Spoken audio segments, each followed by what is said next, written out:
할렐루야. 오늘도 진리의 말씀과 그리스도의 사랑으로 충만해지시길 축복합니다. 마태복음 16장 1절부터 4절까지의 본문으로 하나님의 말씀을 전하겠습니다. 1절만 읽겠습니다. 바리새인과 사두개인들이 와서 예수를 시험하여 하늘로부터 오는 표적 보이기를 청하니. 아멘. 오늘 본문에 보면 바리새인들은 마태복음 12장에 이어 두 번째로 예수님에게 표적을 보여달라고 요청합니다. 당연히 그 의도는 악의적입니다. 그들의 목적은 1절, 예수를 시험하여 라는 표현에 잘 나타나 있습니다. 예수를 시험하여 라는 표현을 보면 어떤 장면이 연상되나요? 마태복음을 잘 읽어온 사람이라면 마태복음 4장에 나온 40일 금식 이후 사탄이 예수님에게 접근하여 한 세 가지의 시험이 떠오를 것입니다. 사탄 마귀도 예수님에게 성전 꼭대기에서 뛰어내려 표적을 보이라고 하였습니다.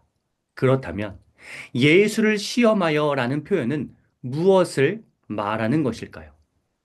두 번이나 하늘의 표적을 보여달라고 요청하는 바리새인들은 사탄과도 같은 자들이라는 이미지를 불러일으키는 표현이라고 할 수 있습니다. 실제로 1절을 잘 보면 예수님의 공생애가 본격적으로 시작된 이후 단 한 번도 등장하지 않았던 부류가 나옵니다. 바로 사두개인입니다.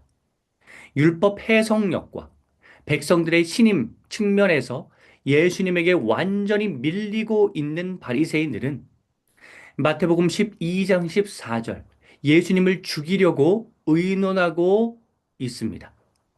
그렇다면 이를 확실하게 실현하기 위해서는 제사장 계열의 사두개인들의 영향력이 필요하였습니다. 그래서 바리새인들은 신학적으로나 신분적으로나 대립적인 사두개인들, 그들이 그토록 맹렬하게 비난하면서 거리를 두었던 사두개인들을 예수님을 죽이려는 목적을 달성하기 위해서 끌어들이는 비겁한 수를 씁니다. 사두개인들의 합류는 단순하게 볼 일이 아니라 바리새인들의 악독함이 얼마나 극에 달했는지를 보여줍니다. 바리새인들의 공격을 잘 보면 둘 중 뭘 선택해도 문제가 되도록 만드는 교묘한 술수를 사용합니다. 마태복음을 기준으로 한다면 지금까지 최소 4번 그러한 사례가 있었고 이번이 다섯 번째입니다. 첫째, 마태복음 12장 9절.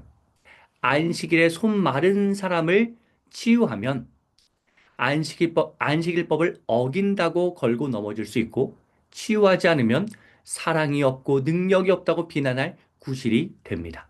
둘째, 마태복음 9장 32절. 말 못하는 귀신 들린 자를 의도적으로 데려왔고 셋째, 12장 22절에 보면 그보다 더 심한 상태인 눈까지 멀고 말 못하는 귀신 들린 자를 데려와서 고치니 귀신의 왕 바알세부를 힘입었다고 프레임을 씌워버립니다. 넷째는 첫 번째로 표적을 구했던 12장 38절이겠죠. 그렇다면 2번이 다섯 번째에 해당합니다. 다음 장 17장 24절에 나오는 성전세 내는 문제도 딜레마 질문에 해당합니다. 뭐 여섯 번째가 되겠죠. 오늘 본문 상황에서 예수님이 바리새인들에게 표적을 보여주지 않으면 능력이 없다고 공격할 테고 표적을 보여주시면 귀신의 왕을 의지한다고 공격할 것입니다. 그런데 표적을 보여줬을 때의 문제점은 더 있습니다. 첫째, 표적을 보여줘도 악의적으로 다가온 이들의 마음은 변하지 않는다는 근본적인 문제가 있습니다. 둘째, 표적의 목적의 문제가 발생합니다. 표적은 예수님을 칭송하게 만드는 도구가 아닙니다. 도움이 필요한 사람들을 돕는 게 목적입니다. 물론 결과적으로는 예수님을 칭송하게 되겠지만 그것이 목적이 아닌데 지금 바리새인들의 요청에 따라 표적을 보인다면 겸손의 왕으로 이 땅에 오신 예수님이 자신을 스스로 높이는 데 표적이 활용되게 됩니다. 더 나아가 이렇게 표적을 행하면 정치적 메시아로서 사람들이 해석하고 따르게 만드는 빌미를 제공하게 됩니다.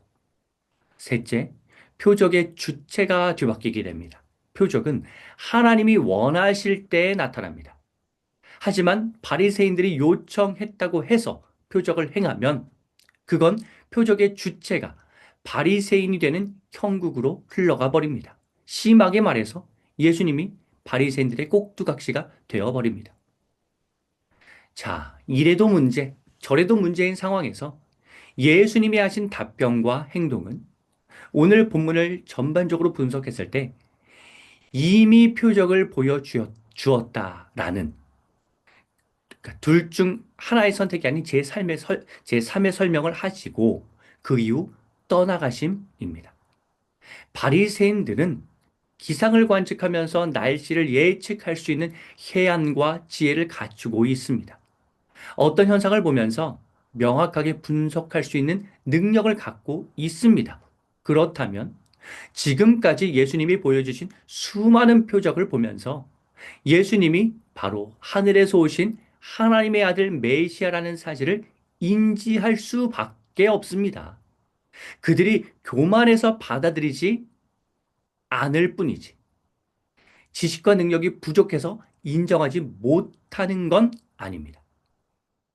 이미 예수님을 메시아로 받아들이지 않으려는 사람들이 얼마나 완악한지를 알 수 있는 방법은 첫 번째로 표적을 구했던 12장 38절과 오늘 본문 사이에 예수님이 보여주신 수많은 표적 나열입니다.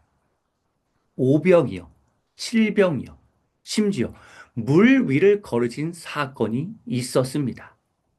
그렇다면 웬만한 사람들은 와, 진짜 예수님이 하나님이시네. 인류를 구원하러 오신 메시아가 맞네. 라고 반응해야 지극히 정상입니다. 하지만 바리새인들은 그 안에 사탄이 들어가서 아무리 더 많은 표적을 보여준다고 해도 달라지지 않는 상태입니다. 너무나 안타깝습니다. 그래서 예수님이 스스로 그들이 자각할 만한 멘트를 던지신 이후 떠나가신 것입니다. 마치 마태복음 12장 34절 독사의 자식이라고 크게 호통을 치셨었는데 표적을 구하는 바리새인들에게 그 말조차 하기 아까워하시는 듯한 그러한 느낌까지 들 정도입니다. 예수님은 표적을 구한 두 번 모두 요나의 표적을 말씀하십니다. 요나처럼 회개하는 마음으로 겸손의 눈으로 주님을 바라봐야 한다는 교훈을 주십니다. 더 나아가 첫 번째 표적 요청 때 언급하셨듯이 예수님은 죽으신 이후 3일 만에 부활하실 것을 예언하고 계십니다.